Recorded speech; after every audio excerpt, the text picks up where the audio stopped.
Good morning बच्चों। कल हमने स्वतंत्रता की ओर लेसन की शुरुआत की थी। उसका हमने आधा भाग पढ़ा था। आधा भाग हम आज पढ़ेंगे। उसमें एक छोटा बच्चा है जो कि गांधी जी के आश्रम पर रहता है और एक बकरी चराने का भी काम करता है जिसका नाम है धनी। अच्छा, धनी हैरान रह गया। नमक की जरूरत सभी को है।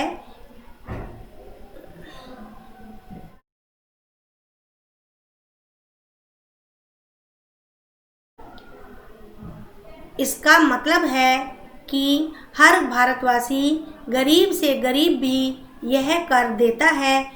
बिंदा चाचा ने आगे समझाया, लेकिन यह तो सरासर अन्याय है। धनी की आंखों में गुस्सा था।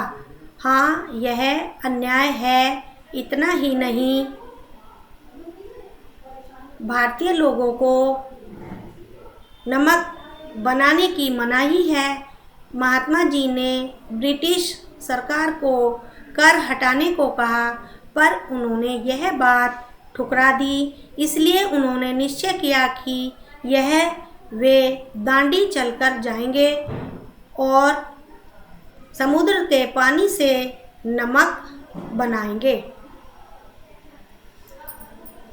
जब बिंदा चाचा ने धनी को बताया कि नमक का हमें कर देना पड़ता है, तो धनी हैरान हो गया और उसने कहा कि नमक की ज़रूरत तो सभी को है। इसका मतलब है कि क्या सभी भारतवासी, चाहे वो गरीब हो चाहे वो अमीर हो, इसका कर देता है। कर मीन्स जुर्माना। उस बिंदा चाचा ने उसे आगे समझाया तो धनी ने कहा कि लेकिन यह तो अन्याय है। धनी की आंखों में भी इसे सुनकर गुस्सा आ गया। तो बिंदा चाचा ने कहा, हाँ अन्याय तो है, लेकिन इतना ही नहीं, भारत में रहने वाले लोगों को नमक बनाने की मनाही थी। यानी भारत में रहने वाले लोग नमक नहीं बना सकते थे। महात्मा गांधी जी ने ब्रिटिश सरकार को ब्रिटिश सरकार मीन्स जो अंग्रेजी सरकार थी, उससे नमक का कर हटाने के लिए कहा था, लेकिन उन्होंने उनकी बात को ठुकरा दिया। इसीलिए गांधी जी ने निश्चय किया कि हम दांडी जाएंगे और समुद्र के पानी से हम स्वयं ही नमक बनाएंगे। 1 महीने तक पैदल चलेंगे। धनी सोचकर परेशान हो रहा था, गांधी जी तो थक जाएंगे। वे दांडी बस या ट्रेन से क्यों नहीं जा सकते, क्योंकि यदि वे इस लंबी यात्रा पर दांडी तक पैदल जाएंगे तो यह खबर फैलेगी, अखबारों में फोटो। उन्होंने कहा कि गांधी जी 1 महीने तक पैदल चलेंगे। तो यह सोचकर धनी परेशान हो गया, क्योंकि गांधी जी बूढ़े थे। तो उसने कहा कि गांधी जी तो थक जाएंगे और वो दांडी तक बस या ट्रेन से क्यों नहीं जा सकते। यदि वे इस लंबी यात्रा पर पैदल चलकर दांडी जाएंगे तो यह खबर फैल जाएगी, अखबारों में फोटो छप जाएगी, रेडियो पर रिपोर्ट भी आएगी और पूरी दुनिया के लोग यह जान जाएंगे कि हम अपनी स्वतंत्रता के लिए लड़ रहे हैं और ब्रिटिश सरकार के लिए यह बड़ी शर्म की बात होगी। जब यह अखबारों में छपेगी और रिपोर्ट में रेडियो पर भी रिपोर्ट जाएगी, तो पूरी दुनिया के लोग ये जान जाएंगे कि हम अपनी आज़ादी के लिए लड़ रहे हैं और अंग्रेजी सरकार के लिए तो यह बड़े ही शर्म की बात हो जाएगी। गांधी जी बड़े ही अक्लमंद है ना? धनी की आंखें चमकी। बिंदा ने हंसकर कहा, हाँ वह तो है ही। दोपहर को जब आश्रम में थोड़ी शांति छाई, धनी अपने पिता को ढूंढने निकला। वह एक पेड़ के नीचे बैठकर चरखा काट रहे थे। धनी ने बिंदा चाचा से कहा कि गांधी जी तो बड़े अक्लमंद है ना? इसे सुनकर धनी की आंखें चमकने लगी। मीन्स धनी की आंखें एकदम खुशी से देखने लगी। बिंदा ने हंसकर कहा, हाँ वह तो है ही। तो जब दोपहर को धनी अपने पिता को ढूंढने जब आश्रम में गया तो वहाँ पर बहुत ही सन्नाटा छाया हुआ था, शांति थी, किसी की भी आवाज़ नहीं आ रही थी। धनी अपने पिता को जब ढूंढने निकला तो उसने देखा कि उसके पिता एक पेड़ के नीचे बैठकर चरखा काट रहे थे। पिताजी, क्या आप और अम्मा दांडी यात्रा पर जा रहे हैं? धनी ने सीधे काम की बात पूछी। तो उसने अपने पिता से पूछा कि पिताजी, क्या आप और अम्मा भी यात्रा पर जा रहे हैं? धनी ने अपने सीधे ही काम की बात पूछ ली। मैं जा रहा हूँ, तुम और अम्मा यहीं रहोगे, मैं भी आपके साथ चल रहा हूँ। बेकार की बात मत करो धनी, तुम इतना लंबा नहीं चल पाओगे, आश्रम के नौजवान ही जा रहे हैं। धनी ने हट पकड़ ली। मैं तो 9 साल का हूँ और आपसे तेज दौड़ सकता हूँ। पिताजी ने कहा कि मैं जा रहा हूँ, लेकिन तुम और तुम्हारी अम्मा यहीं रहोगे। तब धनी ने कहा कि मैं भी आपके साथ चल रहा हूँ। पिताजी ने कहा कि बेकार की बात मत करो, तुम इतना लंबा नहीं चल सकते। आश्रम के नौजवान मीन्स जो ना बूढ़े हैं और युवा हैं, वो ही जा रहे हैं। धनी ने हट पकड़ी, हट मीन्स जिद की, और उसने कहा कि मैं तो 9 साल का हूँ और आपसे तेज भी दौड़ सकता हूँ।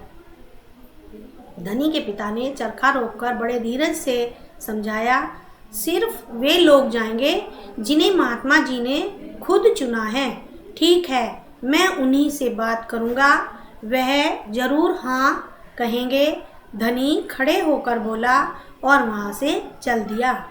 गांधी जी बड़े व्यस्त रहते थे, उन्हें अकेले पकड़ पाना आसान नहीं था, पर धनी को वह समय मालूम था जब उन्हें बात सुनने का समय होगा। रोज सुबह वह आश्रम में पैदल घूमते थे। धनी के पिता ने अपना चरखा रोककर बड़े ही धीरज मीन्स धैर्य से, शांति से उसे समझाया, सिर्फ वे ही लोग वहाँ जाएंगे जिन्हें महात्मा गांधी ने खुद ही चुना है, मीन्स खुद ही कहा है। ठीक है, मैं उन्हीं से बात करूँगा, वह मुझे ज़रूर हाँ कहेंगे। धनी खड़े होकर बोला और वहाँ से चल दिया। गांधी जी बहुत ही व्यस्त रहते थे, मतलब कामों में ही लगे रहते थे। उन्हें तो अकेले पकड़ पाना भी कोई आसान बात नहीं थी, लेकिन धनी को पता था कि वह जब उन्हें बात सुनने का समय होगा तो वह रोज़ सुबह आश्रम में पैदल घूमते थे। अगले दिन जैसे ही सूरज निकला, धनी बिस्तर छोड़कर गांधी जी को ढूंढने निकला। वे गौशाला में गायों को देख रहे थे। फिर वह सब्जी के बगीचे में मटर और बंद गोभी देखते हुए बिंदा से बात करने लगे। धनी और बिन्नी लगातार उनके पीछे पीछे चल रहे थे।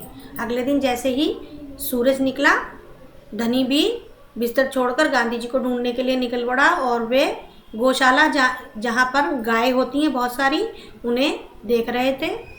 फिर वे सब्जी के बगीचे में मटर और बंद गोभी देखते हुए बिंदा से बातें करने लगे और बिन्नी और धनी लगातार मतलब बिना रुके हुए उनके पीछे पीछे ही चल रहे थे। अंत में गांधी जी अपनी झोपड़ी की ओर चले। बरामदे में चरखे के पास बैठकर उन्होंने धनी को पुकारा, यहाँ आओ बेटा। धनी दौड़कर उनके पास पहुंचा। बिन्नी भी साथ में कूदती हुई आई। तुम्हारा क्या नाम है बेटा? धनी, बापू। और यह तुम्हारी बकरी है।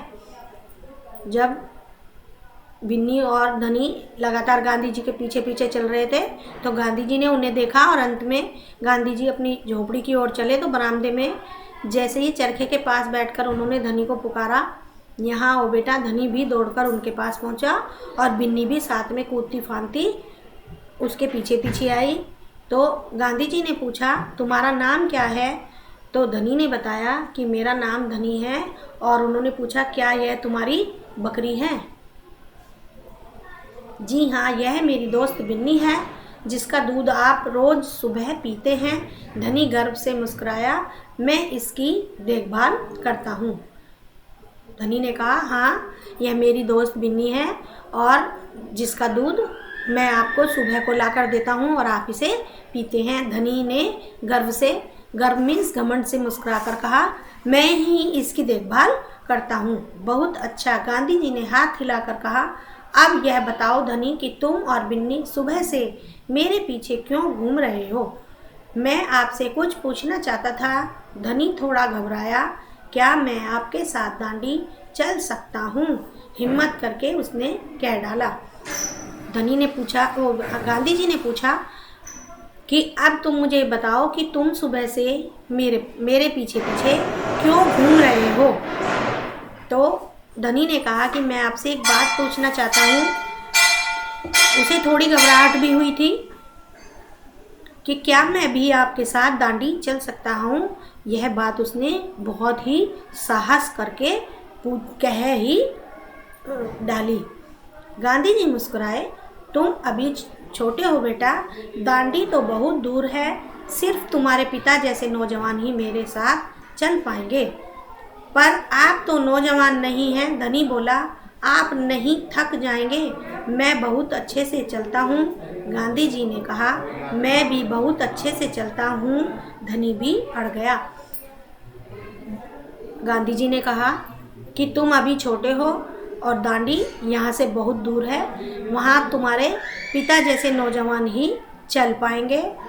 पर धनी ने कहा कि पर आप तो नौजवान नहीं हैं, आप नहीं थक जाएंगे? गांधी जी ने कहा, मैं बहुत अच्छे से चलता हूँ। धनी भी अपनी बात पर अड़ गया तो उसने कहा कि मैं भी बहुत अच्छे से चलता हूँ। हाँ, ठीक बात है। कुछ सोचकर गांधी जी बोले, मगर एक समस्या है।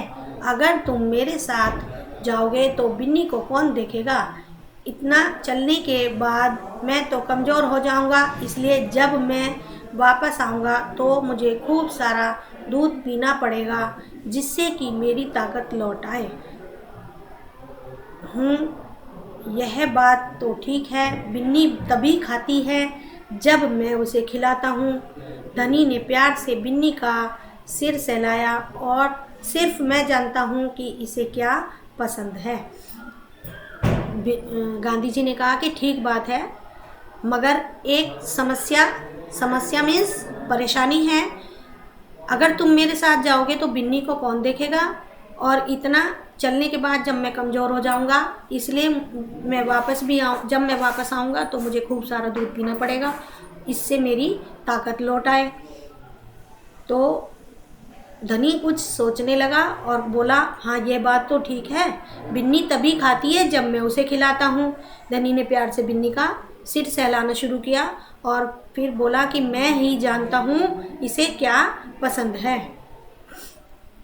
बिल्कुल सही। तो क्या तुम आश्रम में रहकर मेरे लिए बिन्नी की देखभाल करोगे? गांधी जी प्यार से बोले। जी हाँ, करूँगा। धनी बोला, बिन्नी और मैं आपका इंतज़ार करेंगे। इस पर गांधी जी ने कहा, बिल्कुल सही। तो उन्होंने कहा कि क्या तुम आश्रम में रहकर मेरे लिए बिन्नी की देखभाल करोगे? गांधी जी उससे प्यार से बोले। धनी समझदार था, उसने कहा, हाँ, करूँगा। धनी बोला, अब बिन्नी और मैं आपका इंतज़ार करेंगे। इस कहानी के लेखक हैं सुभद्रा सेन गुप्ता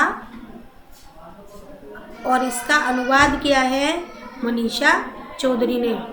ये एक छोटे और समझदार बच्चे की कहानी है जो गांधी जी के बारे में हमें बता रहा था।